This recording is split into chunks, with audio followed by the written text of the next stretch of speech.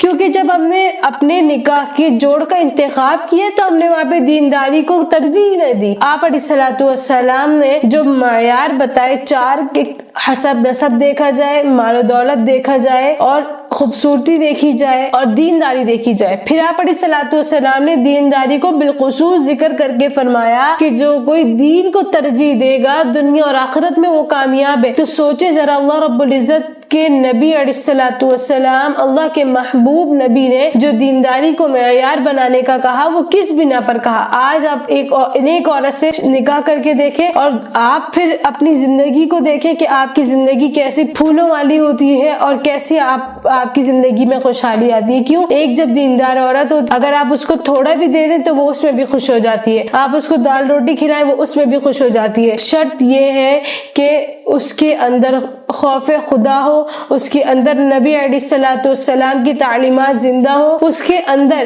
ایک پاک باز عورت کا خون سرایت کر رہا ہو. جب بھی نکاح کریں لڑکی کی ماں کو ضرور دیکھیں کہ لڑکی کی ماں کس طرح ہے. یہ اسلوب ہمارے علماء کا ہے کہ جب تک ایک لڑکی کی ماں بد کردار ہوگی ایک لڑکی کبھی بھی با کردار نہیں ہو سکتی, وہ ہمیشہ بد کردار ہوگی. الا ماشاء اللہ, جس کو اللہ پاک رکھنا چاہے وہ طوائفوں کے کوٹھوں پہ جا کے بھی وہ محفوظ رہ جاتا ہے, اور جس کو اللہ تعالیٰ بد کردار بنانا چاہے تو وہ ولیوں کے گھر میں بھی ایک زانیہ اور شرابیہ پیدا ہو جاتی ہے. اللہ رب العزت اس بات کو بخوبی سمجھنے کی اور اس پر عمل کرنے کی توفیق عطا فرمائے. سوال یہ آیا کہ اگر مرد قوت میں کمزور ہو تو کیا وہ اپنی بیوی کو اپنے ہاتھ سے یا زبان سے فارغ کر سکتا ہے یا نہیں؟ اول بات تو یہ سمجھ لیجئے کہ اللہ رب العزت نے نکاحی تعلق کو پاک رکھنے کے لیے اپنے نبی علیہ الصلوۃ والسلام کو نمونہ بنا کر بھیجا. حضرت عائشہ رضی اللہ تعالیٰ عنہ فرماتی ہیں کہ ہم نے پوری زندگی گزار دی نبی علیہ الصلوۃ والسلام کے ساتھ, لیکن آپ علیہ الصلوۃ والسلام کا کوئی عضو بھی نہ دیکھ پائے. یہ تعلیم تھی میرے نبی کی ہم اپنی امت کے لیے. تو پھر آج ہم جو یہ میڈیا کو دیکھ کر, یہ انٹرنیٹ کو دیکھ کر, اس کے غلط استعمال سے جو ہمارے اندر شیطانیت پیدا ہو چکی ہے, وہ آج کل یہی چیزیں ہیں. مرد پہلے اپنی جوانی کو برباد کر لیتے ہیں, اپنی قوت کو ختم کر لیتے ہیں, اور جب شادی ہوتی ہے تو پھر یہ سارے معاملات پیدا ہوتے ہیں کہ بیوی میں چڑچڑاپن, بیوی کی نفرت انگیز باتیں, بیوی کا نفرت انگیز رویہ, بیوی کا دور ہونا, بیوی کا جدا ہونا, طلاقیں ہونا, گھروں کا برباد ہونا. یہ ساری چیزیں تب پیدا ہوا کرتی ہیں. اول چیز تو مرد حضرات اپنی جوانیوں کو اور کنوارپن کو پاک کریں. جب تک وہ اپنے کنوارپن کو پاک نہیں کریں گے ان کی شادی شدہ زندگی سہل نہیں ہوگی, خوشیوں والی نہیں ہوگی.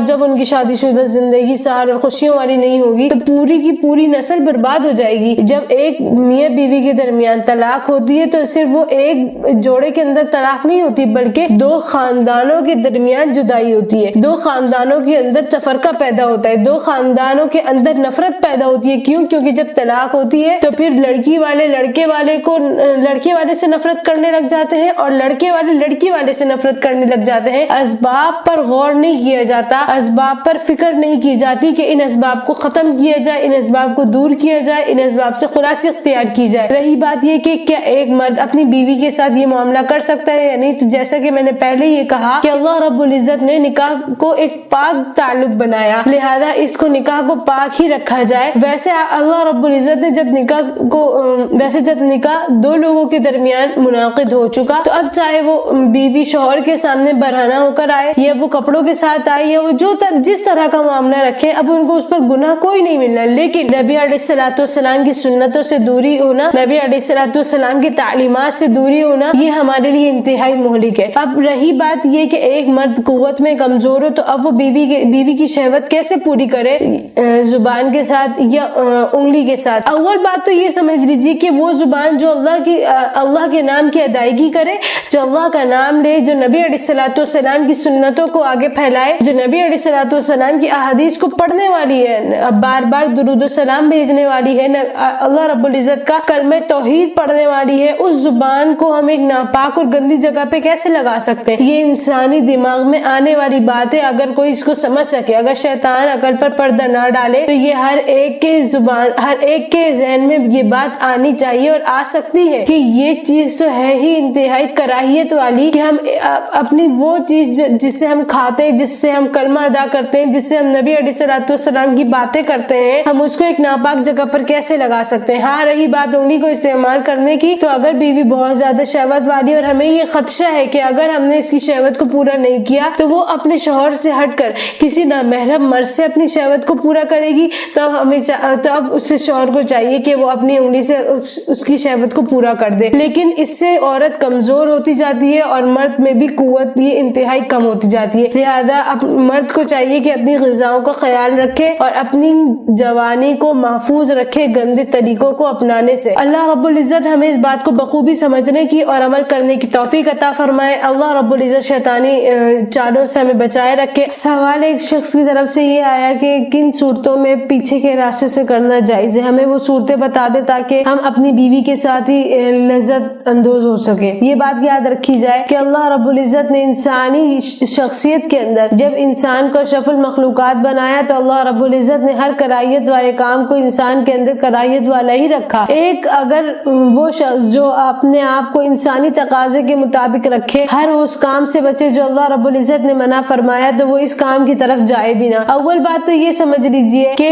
اللہ رب العزت نے پیچھے کے راستے سے کرنے کو حرام بنایا، کلیتاً حرام بنایا. عرب کے اندر جب یہ چیز ہوا کرتی تھی پیچھے کے راستے سے، ان کا یہ عقیدہ تھا کہ اگر پیچھے کے راستے کی طرف سے آیا جائے تو بچہ کانا پیدا نہیں ہوگا. لیکن اللہ رب العزت نے اس چیز کو منع فرمایا کہ پیچھے کے راستے یعنی دبر کے مقام پہ کرنا اللہ رب العزت نے کلیتاً حرام قرار دیا، چاہے وہ آگے کے ذریعے آیا جائے یا پیچھے سے ہی کیا جائے. یہ یاد رکھی جائے کوئی بھی ایسی صورت نہیں ہے جس کو اللہ رب العزت نے حلال کیا ہو کہ آپ پیچھے کے راستے کر سکتے ہیں. اللہ رب العزت نے جب آپ علیہ الصلوۃ والسلام ہمارے درمیان موجود تھے، یعنی آپ علیہ الصلوۃ والسلام حیات تھے، تب اللہ رب العزت نے کچھ چیزوں کی رخصت دی اور اللہ رب العزت نے رخصت دینے کے کچھ عرصے بعد ہی اس کو دوبارہ حرام کر دیا. یہ اب جن چیزوں کو اللہ رب العزت نے حرام کیا، کوئی بھی تعویل کرتے ہوئے ہم اس کو حلال کسی طور پہ نہیں کر سکتے. ایسی کوئی صورت نہیں ہوگی جو آپ کو پیچھے کے راستے سے کرنے کے لیے حلال قرار دے دی جائے. یہ یاد رکھا جائے کہ اللہ رب العزت نے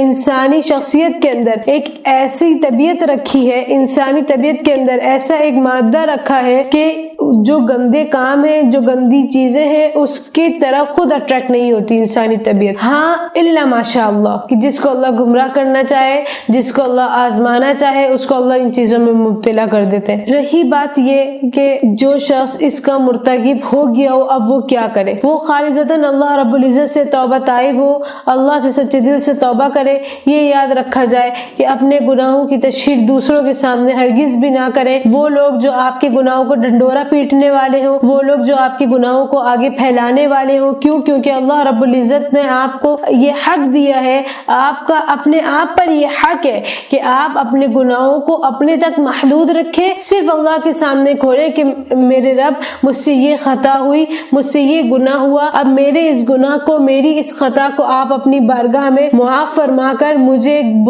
بلند درجہ عطا فرمائے. لہذا ان سوالات کا دوسروں سے وہ لوگ جو اس چیز کا علم نہیں رکھتے، جو دین اسلام سے آگاہ نہیں ہے، ان لوگوں کے آگے ان چیزوں کا پوچھنا، ان چیزوں کا بیان کرنا ہرگز بھی آپ کے لیے فائدہ مند نہیں بلکہ انتہائی نقصان دہ ہے. اللہ رب العزت ہمیں اس چیز کی سمجھ بوجھ عطا فرمائے، ہر دین اسلام کے ہر مسئلے کو سمجھنے کی توفیق عطا فرمائے، دین پر چلنے کی توفیق عطا فرمائے. السلام علیکم ورحمۃ اللہ وبرکاتہ.